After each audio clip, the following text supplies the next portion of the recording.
अगर उस समय मोदी होता तो मैं इनसे करतारपुर साहब लेकर के रहता, तब जाकर के उनको जवानों को छोड़ता। इनके बयानात आप आज नहीं सुन रहे, ये कुछ भी कर सकते हैं, इनसे किसी भी चीज की बत्ती है। दूसरी बात यह है कि मैं हैरान हूं, आखिर क्या हुआ क्या था भाई। बोलता वो है जिसके पास अवामी मैंडेट होता है, बोलता वो है जिसके पास इखलाकी जुर्रत होती है, बोलता वो है जिसके अंदर अपना विजन होता है। एहतजाज तो रिकॉर्ड कराया है पाकिस्तानी हुकूमत ने, इससे ज्यादा और क्या हो सकता। अरे यार ये क्या एहतजाज रिटायर कराया कि कभी इस तरह से इतने वाज़े अंदाज में ये नहीं कहा जाता था।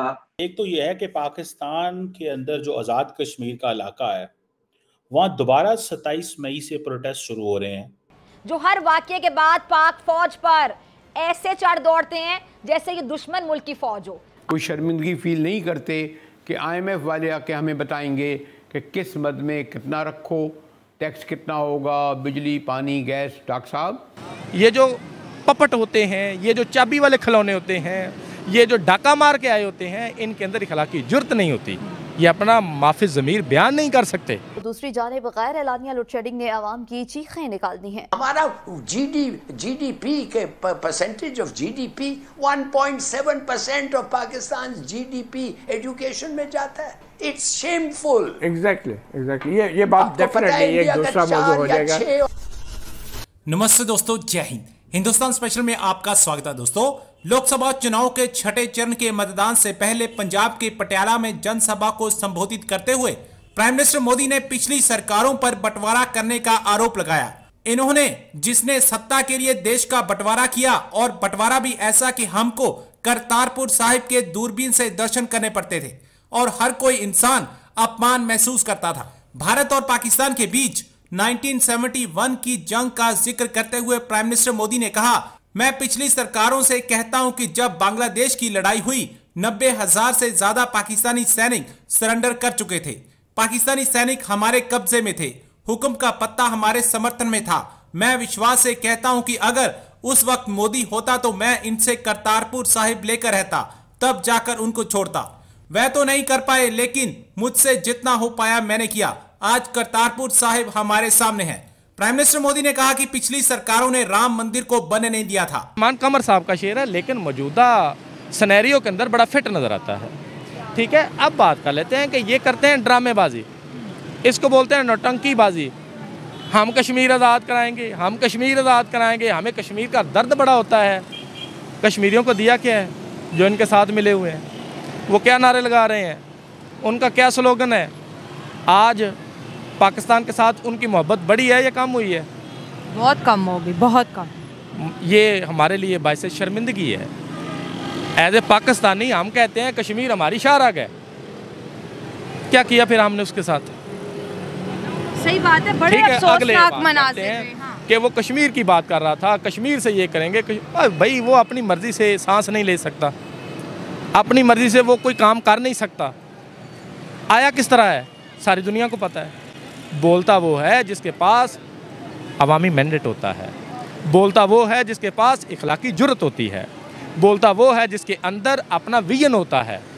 ये जो पपट होते हैं, ये जो चाबी वाले खिलौने होते हैं, ये जो डाका मार के आए होते हैं, इनके अंदर इखलाकी जुर्रत नहीं होती, ये अपना माफी ज़मीर बयान नहीं कर सकते।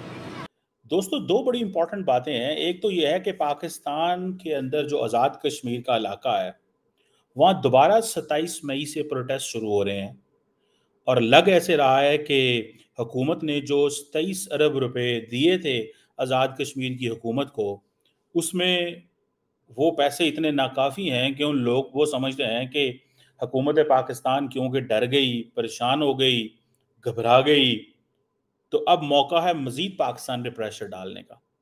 और जो दूसरी बड़ी इंपॉर्टेंट बात है वो ये है कि क्या वजह है कि पाकिस्तान चाइनीज़ को प्रोटेक्ट नहीं कर पा रहा, और जो चाइनीज़ जिनकी जानें चली जाती हैं दहशतगर्दी के वाक़यात में, अब हुकूमत पाकिस्तान चाइना के प्रेशर के तहत उनको कंपनसेशंस दे रहा है। थोड़े दिन पहले, आज से कोई 2-4-5 हफ्ते पहले, कुछ चाइनीज़ पे हमला हुआ, वो दासू जा रहे थे, तो हुकूमत पाकिस्तान उनकी फैमिलीज़ को $2.5 मिलियन दे रही है as a compensation, $2.5 million as a compensation दे रही है। ये दो बड़ी परेशान कुन और हैरान कुन बातें हैं।